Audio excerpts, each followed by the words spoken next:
প্রিয় ভাই বোনেরা, মুসলমানদের রাষ্ট্র শাসন পদ্ধতিতে শাসক এবং শাসকের একটি কথা পরিনিধানযোগ্য যে মুসলমানরা ইসলামের আদর্শের ভিত্তিতে দেশ শাসন করবে, জাতিকে সুবিচার দিবে, ন্যায় বিচার করবে, সুশাসন দেবে।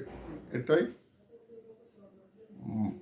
সারা পৃথিবীর মানুষের প্রত্যাশা মুসলমান শাসকের কাছে। কেননা কোরআন শরীফ বলছে যে ইন্নাল্লাহা ইয়ামুরু বিল আদলি ওয়াল ইহসান, যে আল্লাহ মুসলমান শাসকদের নির্দেশ দেন যে তোমরা ন্যায় বিচার করবে এবং মানুষের সাথে সদয় আচরণ করবে, নরম আচরণ করবে, অহংকারী আচরণ করবে না। এখন আমরা যদি ইতিহাসের দিকে তাকাই তাহলে দেখব যে বাংলাদেশের শাসক হিসাবে প্রেসিডেন্ট জিয়াউর রহমান যে ৬-৭ বছর সময় পেয়েছিলেন, তার মধ্যে উনি কিভাবে দেশটাকে শাসন করেছিলেন। জানি না আমার এই বক্তব্য বর্তমান প্রধানমন্ত্রী মাননীয় তারেক জিয়া শুনবেন কিনা। সাধারণ মানুষের মঙ্গল অমঙ্গল কল্যাণ এদিকের দিকে তারা খেয়াল করবে না, এটাই ছিল রাজনীতিবিদদের উদ্দেশ্য। এইটা বুঝতে পেরে জিয়া রহমান আওরঙ্গজেবের সেই পলিসি অনুযায়ী রাজন্য বর্গকে দমন করে রাখার জন্য তাদেরকে বললেন যে তোমরা কেন মোগল সাম্রাজ্য দখল করতে আসবা, সিংহাসন দখল করতে আসবা, কি জন্য? আমি তো রাষ্ট্রীয় কোষাগার থেকে কোনো টাকা পয়সা গ্রহণ করি না, আমি তো রাষ্ট্রে সুশাসন দিয়েছি, তোমরা কি এগুলো দিতে পারবা? তৎকালীন রাজপুত বৃন্দ এবং অন্যান্য রাজন্যবর্গ তখন দেখলো যে না, এটা আমাদের পক্ষে সম্ভব না। তখন বললো যে তাহলে তোমরা মুঘল সাম্রাজ্যের বিরুদ্ধে কোনো বিদ্রোহ করবে না, তোমাদের যদি অর্থকরী দরকার থাকে, ভোগ বিলাসের জন্য অর্থের দরকার থাকে, সেটা আমরা দিয়ে দেবো তোমাদেরকে। কাজে টাকা পয়সার জন্য, ভোগ বিলাসের জন্য তোমার রাষ্ট্রীয় ক্ষমতা দখলের দরকার নেই।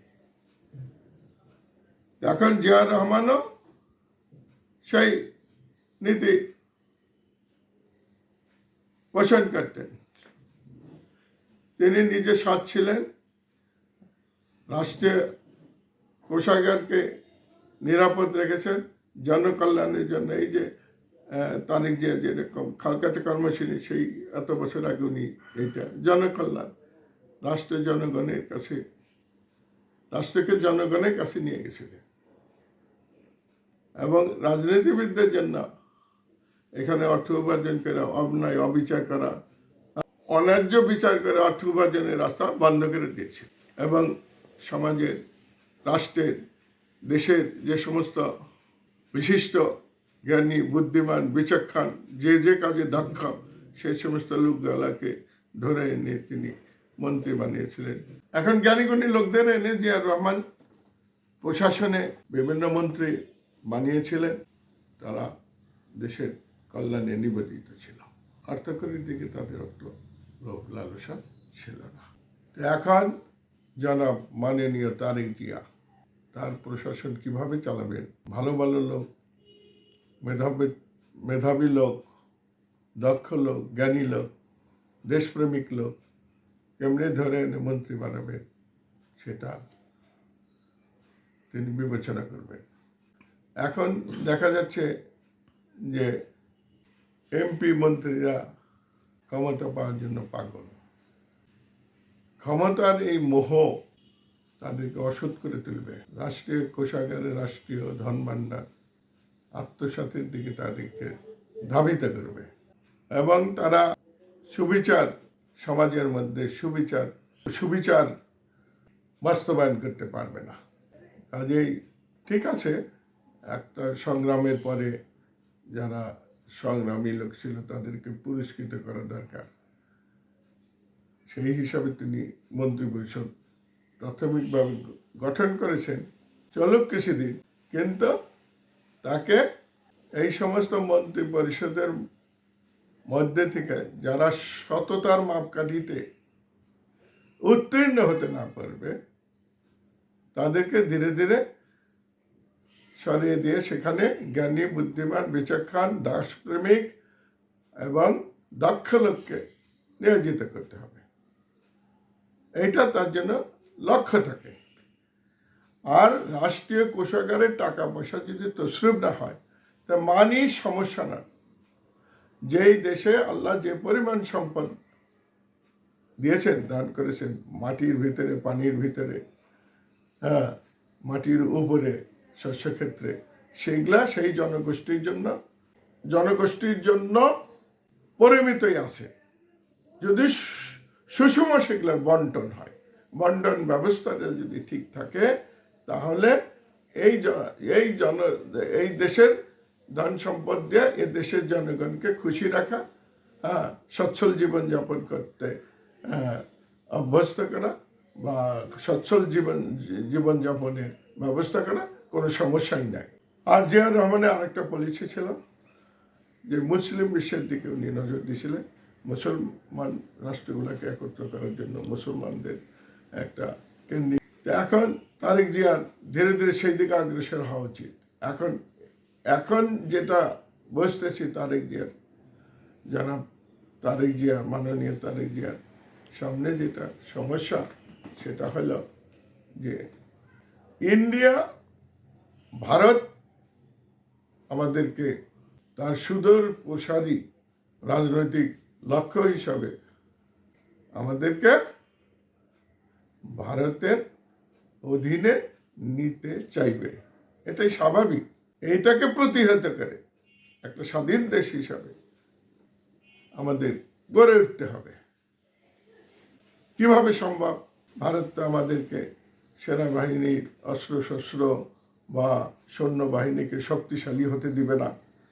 যদি শক্তিশালী হয়, তাহলে আমরা ভারতের ধমক শুনব না, ভারতের মাতব্বরি শুনব না। এটা ভারতের জন্য একটা কষ্টকর ব্যাপার। কিন্তু আমাদের তো স্বাধীন এবং সার্বভৌমত্ব রক্ষা করে, দেশের স্বাধীনতা সার্বভৌমত্ব রক্ষা করে দেশকে টিকিয়ে রাখতে হবে।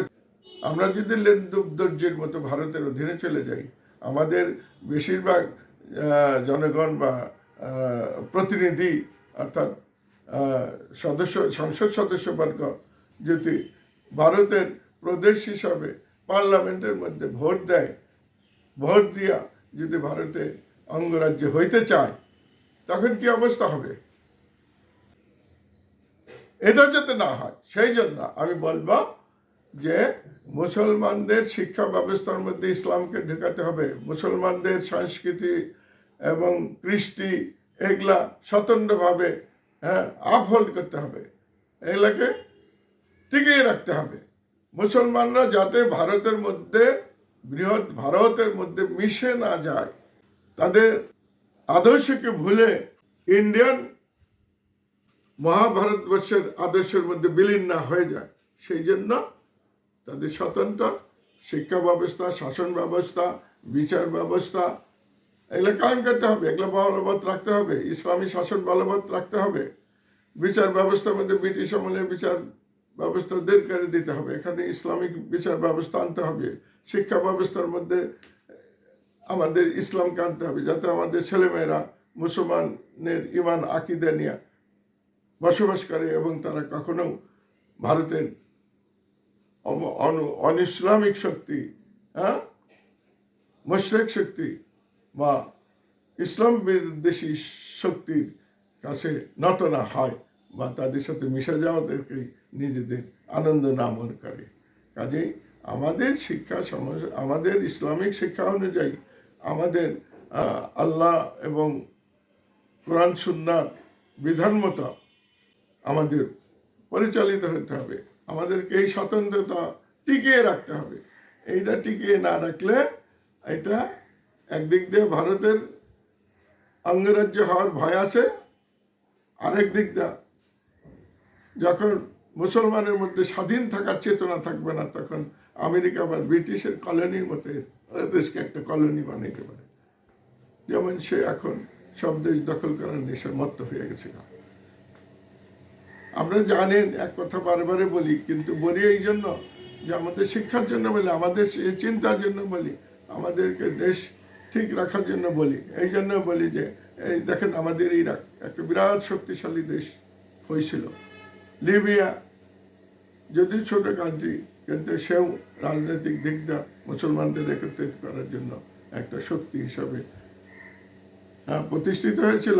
তাদের তেল সম্পদ, সিরিয়ার তেল সম্পদ, এগুলা মুসলমানদের অনেক উপকারে রাখছে, কিন্তু এখন সেগুলাকে লুণ্ঠন করে আমেরিকা নিয়ে গেছে। আমেরিকা নিয়ে তার পরমাণু বোমা, তার মিসাইল এগুলা তৈরি করে আবার সে মুসলমান দেশকে, আরও মুসলমান দেশকে দখল করার জন্য আগ্রসর হয়েছে। এখন ইরানকে দখল করা হয়েছে।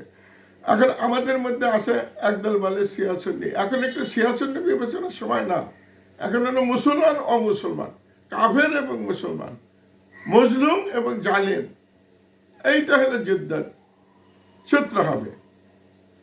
এখানে সিয়াসুন্নতের বিষয় না, বিষয় হলো আরব দেশগুলো, পুরো আরব দেশ আমেরিকা দখল করতে চায়। আমেরিকা চায় যে মুসলমানরা তাদের অধীন থাকুক, কিন্তু কোরআন এবং সুন্নাহ, আল্লাহ রাব্বুল আলামিন বলে যে কোরআন শরীফের মধ্যে আছে, আমি মুসলমান জাতিকে তৈরি সৎ কাজের আদেশ দেবে, অন্যায় কাজ থেকে বেরোতে রাখবে। এই হলো মুসলমানের দায়িত্ব। তো এখন এইটা যদি আমরা ফলো করতে চাই, তাহলে আমাদের স্বতন্ত্রতা বহাল এবং কায়েম রাখতে হবে। আমাদের পিছনে সাহায্যকারী আল্লাহ আছেন। আল্লাহ হলো সর্বশক্তিমান, পরাশক্তির সাথে মহাশক্তি, সর্বশক্তিমান হলো আল্লাহ। এই পরাশক্তিকে আমাদের ভয় করার কোনো কারণ নাই। আজকে তারা আমাদেরকে যদি যুদ্ধে হার জিত আছে নেওয়া যায়, কালকেই আবার আল্লাহ আমাদেরকে বিজয় দেবে। আমরা যদি ধৈর্যের সাথে অগ্রসর হই, আল্লাহ আমাদেরকে কেমনে বিজয় দেবে আল্লাহ জানে। আল্লাহ মুতাতে বিজয় দিছে, আমাদের তাবুকে বিজয় দিছে। রোম সাম্রাজ্য, পারস্য সাম্রাজ্যের বিরুদ্ধে আমরা যুদ্ধ করে তৎকালীন সময় বিজয় লাভ করেছি, এখনো বিজয় লাভ করবো। ভারত সাম্রাজ্য আমাদের কিচ্ছু করতে পারবে না, আমেরিকার সাম্রাজ্য আমাদের কিচ্ছু করতে পারবে না। আমরা যদি কোরআন এবং সুন্নাহকে শক্ত